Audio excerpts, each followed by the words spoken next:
Welcome to the AFR Saints channel, where we provide you daily content on your favorite team, the New Orleans Saints. Do us a favor and hit that subscribe button. Be sure to leave your comments below and smash that like button. Who dat? And I thought our guys fought back and battled back. Obviously, we understand there's no participation trophies in our league, so we're going to take the loss, we're going to own it. But there was a lot of things that I was encouraged by in the game. So, but obviously we've got to still play better. So go ahead. Dennis Allen, after the Saints lose their third straight, this time at home to Detroit, 33-28, as Dennis Allen said. Saints dug themselves a big hole, battled back, but couldn't overcome it at the end. I'm not going to yell today because I think the time for that has passed. I think I'm at the point, what are the 7 stages of grief?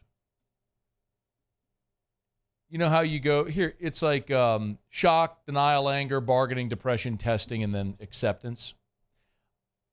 I think I'm at acceptance already. I very quickly made my way through this. Last week was anger. Losing to Atlanta, going over in the red zone, that was anger. I mean, you had the best record in the division. You could have taken a commanding lead in the division, and you peed down your leg against the Falcons. You were coming off your bye. There was a lot of reasons to be optimistic last week. You lose that game, that was anger. That was all the shock, denial, anger. It was all that stuff. After you lost to Atlanta, you were in a backs against the wall scenario. Because not only were you now a game behind Atlanta in the division, like in the win-loss record, but they have the divisional record tiebreaker over you. So if you had to go win to keep pace, right? You had to go win. And you had to have urgency because you're running out of time. Going into yesterday, you had 5 games remaining, 3 of them in the division. And you had this stretch that was opportunistic because you had this home stretch after you had your bye and you had the back-to-back road games against the Vikings and the Falcons.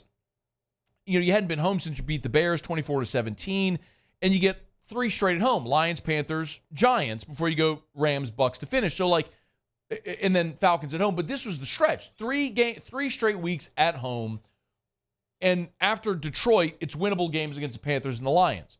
And you had to come out with urgency, considering you lost last week.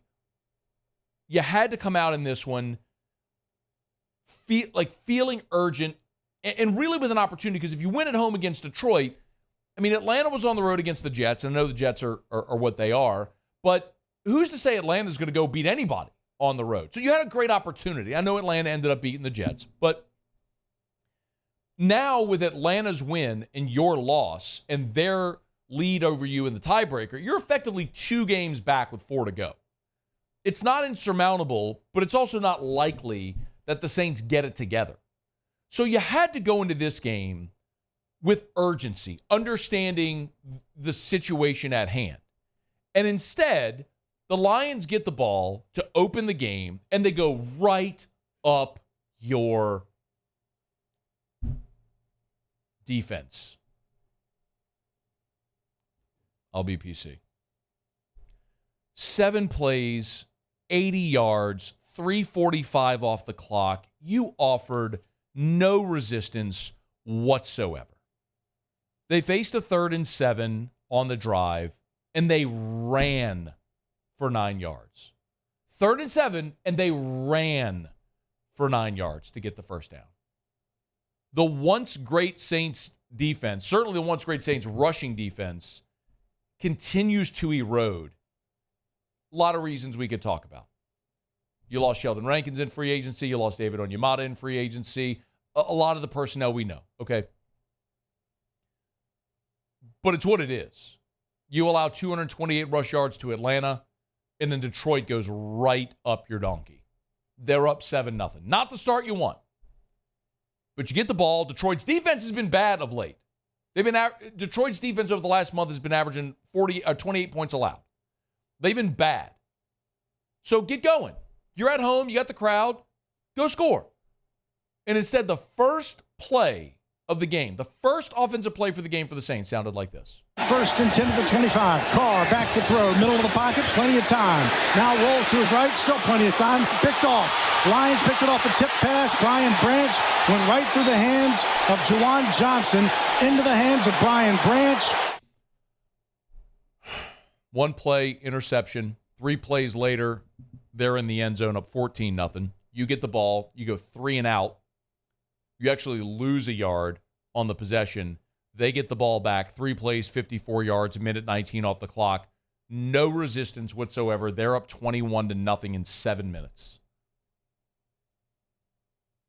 The Fox broadcast showed a stat that there hasn't been a team in the NFL since 1986 score 3 offensive touchdowns in the first 7 minutes of a game until Detroit did it.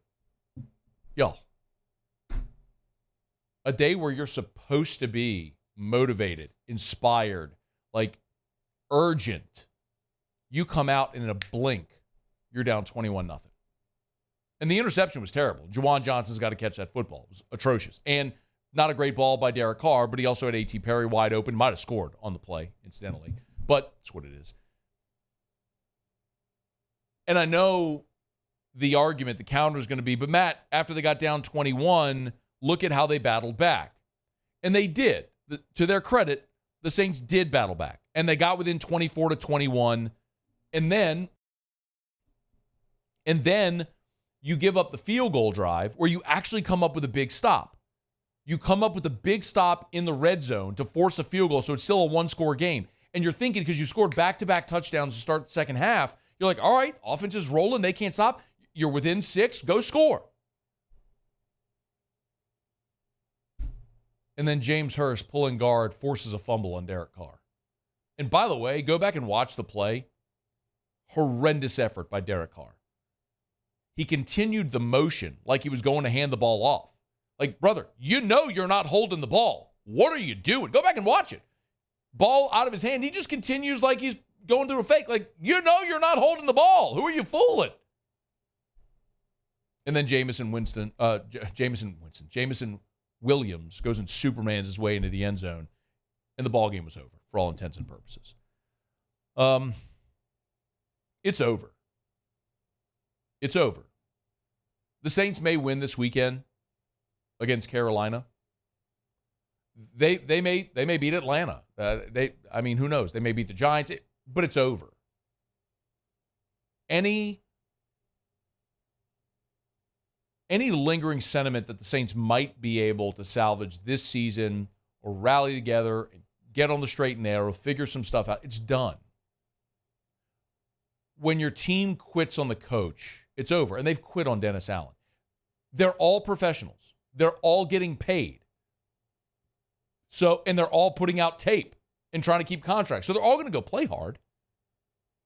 And so when they got down, I'm so surprised that they kept fighting to go try to make plays. But to come out so listless, so lifeless, so error-prone, and it was everybody. I mean, Eric McCoy's getting false start penalties. I mean, it was a comedy of errors. Except nobody was laughing. They were booing a lot.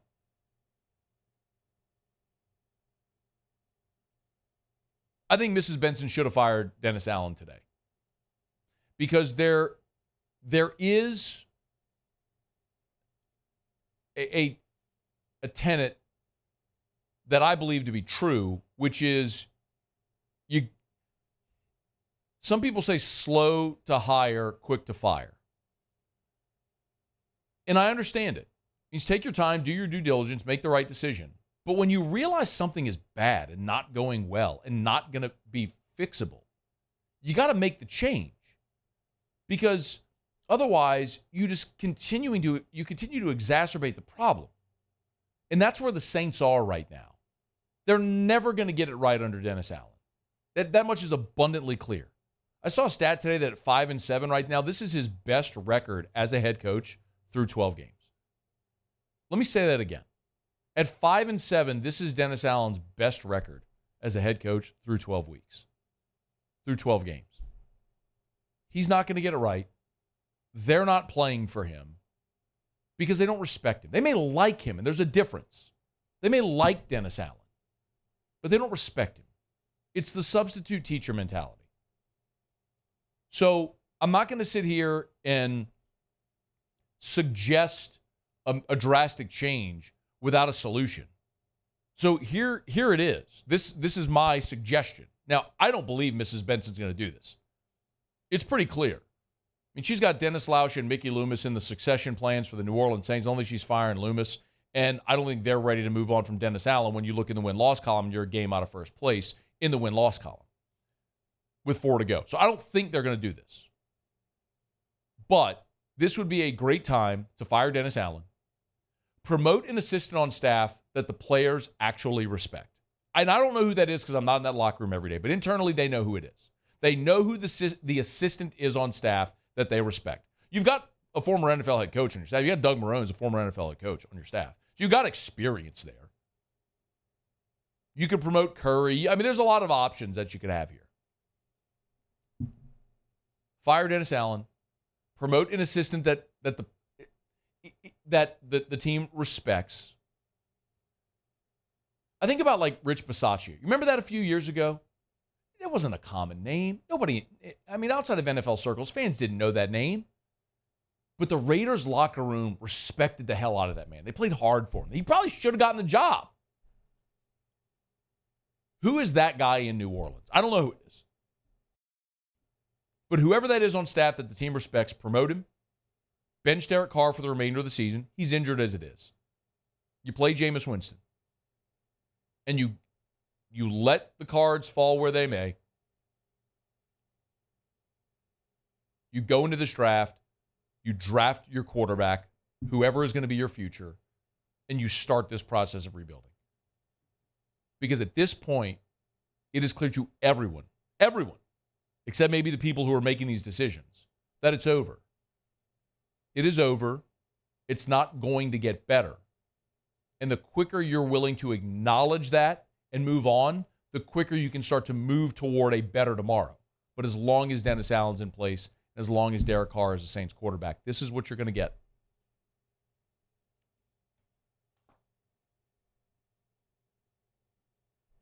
By the way, I know he was hurt, so I kind of hate to say it this way, but do you realize our emperor of empty yards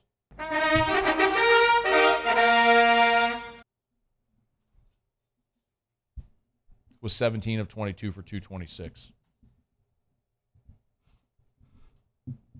And he didn't even play the bulk of the fourth quarter. He would have had another 300-yard passing game. Tell me it's not the most appropriate thing ever for this guy. I hope he's okay. Seriously, I'm not like celebrating an injury. I would never, ever do that. But as an NFL quarterback, this is the reality with Derek Carr. They get down. He throws for a lot of yards. He gets a lot of empty stats, and they lose. That's Derek Carr. The empty yards emperor. At